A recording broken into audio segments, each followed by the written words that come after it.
Welcome to Slash Forward. In this episode, we're going to take a look at a modernized Demon Curse story with the 2019 film Countdown. If in doubt, you should try subscribing to the channel to add years to your life. Let's get to it.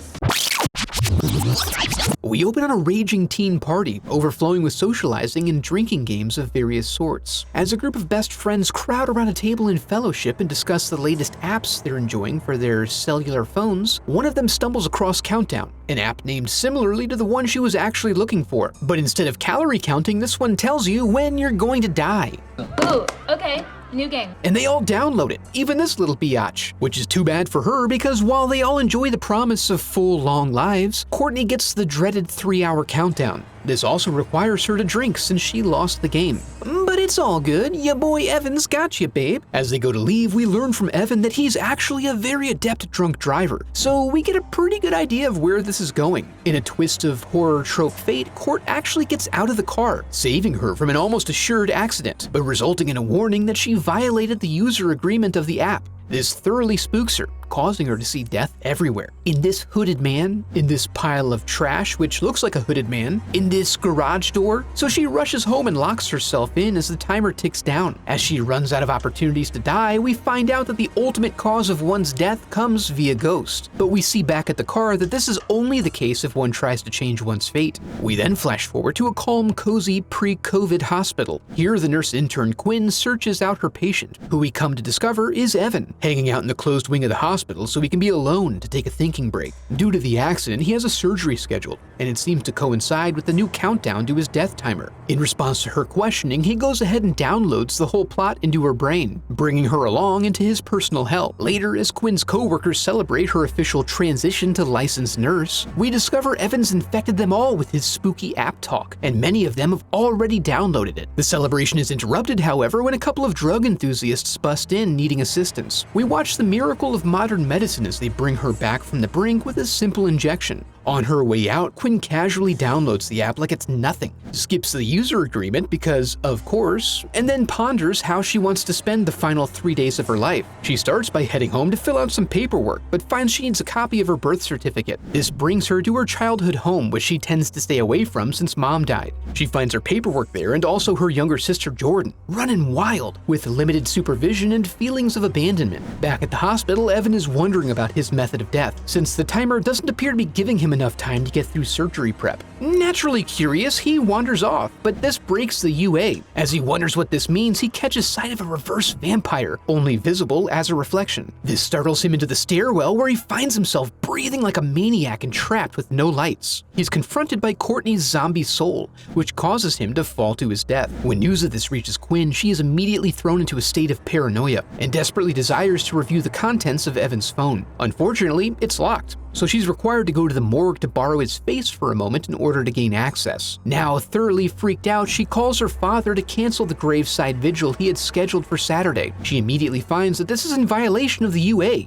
But we all make choices all the time, so how do we ever know? She's too stressed to do her job effectively, but luckily she has an awesome boss in Dr. Sullivan, who slides right in there to provide some encouraging praise, and possibly smash his crotch against her? Turns out a previously provided glowing letter of recommendation came with strings attached, and she is indebted to him in his eyes. What are you, some kind of tease? Cool. And when she breaks free to go talk to her nurse boss, Amy, Dr. Sullivan calls her away to prevent them from having a consultation. Later at home, Quinn tries to troubleshoot apps that won't delete off your phone and threaten to kill you. As she researches this, she finds some additional evidence of other incidents, including one that was filmed, but presumed by super smart internet sleuths to be a fake. She then has a spooky vision and tries to destroy her phone, but as she leaves, we see the countdown cannot be stopped. She ends up sleeping in her car and is awoken by another jump scare that ends up being Jordan, who's come to stay with her while their dad's out of town for work. Since Quinn is preoccupied with her impending untimely death, she feels incapable of managing the situation and sends her away. Also, she really has to get to the phone store so she can try to get a fresh start with a new phone. When she sees her new device is devoid of the unwanted app, she has a brief orgasm. But in a surprising twist, she finds it was premature, as the update alerts her right as she hits the door. She voices her dissatisfaction with the proprietor and then retires to her automobile. Outside, in a short span, she gets scared multiple times, ultimately ramming another car. Look what you did to my Lexus! Lexus owner confirmed. She's saved by Matt, who observed her outburst in the phone store and had actually gone there due to a similar problem. So now they're death buddies. Through their discussion, they recognize that getting a peek at that user agreement is a key to all of this. They coyly convince this flat earther to download the app so they can peep that contract. It confirms that if they use the app to try to change their fate, they lock themselves in instead. But since the alternative is to die anyway, I don't really see the problem here. Naturally, they go to discuss this with the father, hoping he can help them with their technophile demons. But his feet are too solidly on the ground as he doesn't believe in actual real demons. However, as is always the case, he knows the guy and makes a referral. Quinn is called away, and so Matt takes this opportunity to use the bathroom, where he's confronted by a barefoot weirdo who starts weeping in the stall and doing ghostly things. This predictably results in a confrontation that ends suddenly, and in a way that makes Matt look like a crazy person. Meanwhile, we see Quinn was called into a meeting with HR to discuss the situation with Dr. Sullivan, who sets up the scenario like he's about to let out a big admission, but only ends up putting the blame on her, claiming that she is too hot to trot, resulting in behavior unbecoming of a professional work environment. And this causes her to storm out without resolution. They head to the church they were referred to and find it occupied by a different kind of father, who mostly got into the clergy racket in the hope he would find opportunities to investigate demons. He gives them some backstory on a demon that sounds similar to what they're dealing with, and he wonders if he might be able to find a way out of this if he could just get a peek at the source code of the app. This results in a field trip to the dock. On his way to a potentially fruitful Tinder date, our couple manages to convince him to hang back and assist them with the promise of a couple lightly used credit cards. He lives for this hacker stuff and he breaks in easily, finding the code riddled with Latin phrases. And we all hope that they got a screen cap of the one portion of code that will be important for them. While he continues diddling the code, he successfully adds a few years onto his time, so they have him make modifications to theirs as well. While searching for Quinn, they find that Jordan's in there also, and she becomes the recipient of a healthy top-off on her years. With their stress relieved, our pair takes a few moments just to vibe out hard, and they agree to stick this out until the end, remaining together until they're officially beyond what had previously been their official death time. As they strengthen their connection with some good old unbroken eye contact, we learn that what drove them each to seek out their fate was a prior loss for which they each felt responsible. Quinn for her mother, who was looking for her at a party when she got into a car accident, and Matt for his brother. Man, these characters are so full, you guys! And then Quinn welcomes Matt into bed. I don't usually jump into bed with girls that I just met off of an app. Well, technically we met because of an app.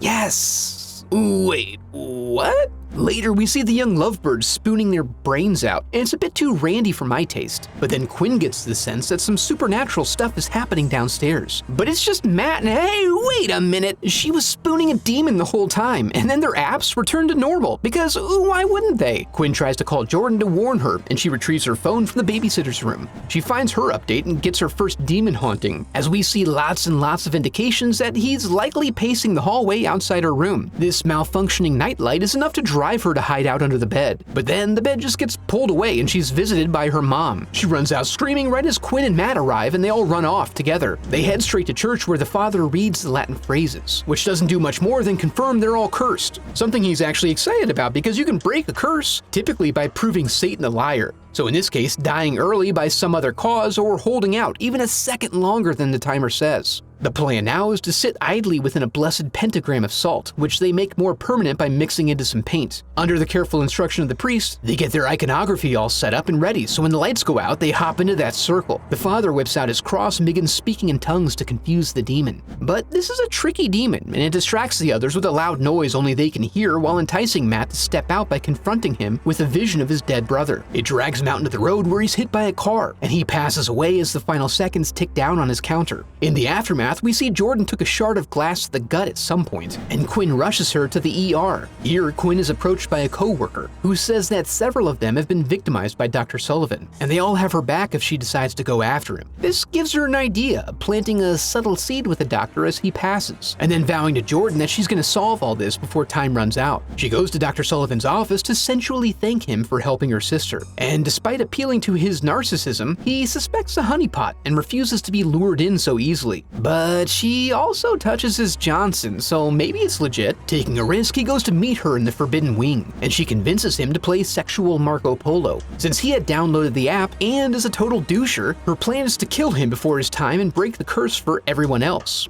But he gets a demonic assist, preventing her from an easy victory, and resulting in a violent game of hide and seek. The demon proves to be too formidable, and the doctor manages to slip away. With only minutes left for Jordan to ponder her life choices while getting manhandled by the demon, Quinn now has no choice but to enact the ultimate sacrifice. It tries to engage her as her mom to stay her hand, but she's determined to maintain control of her fate, revealing Satan to be a big fat liar. This ultimately turns the demon into dust. Jordan rushes to Quinn to mourn, but finds she's adorned herself with instructions for resuscitation, so she follows them and then welcomes her sister back from the other side. After all this healing, we find them now visiting their mother's grave as a family, and they briefly mention that Dr. Sullivan is in jail, so everything is wrapped up with a tidy little bow. Until...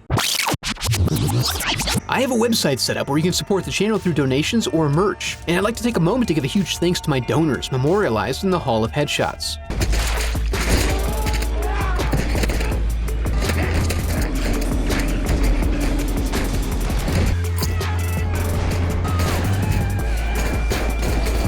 Countdown laid out an interesting premise and delivered some good jump scares and tension. It did seem to be weighed down a little by the plot devices, in that the whole breaking the user agreement aspect didn't seem to be all that necessary, or change the outcome much. Other than that, it resulted in a brief haunting before death, instead of just death. This seems inconsequential. Outside of some of these minor quibbles, the movie is pretty solid, and I would recommend it. If you enjoyed the video, I'd love for you to become a part of the channel by subscribing. Thanks for watching.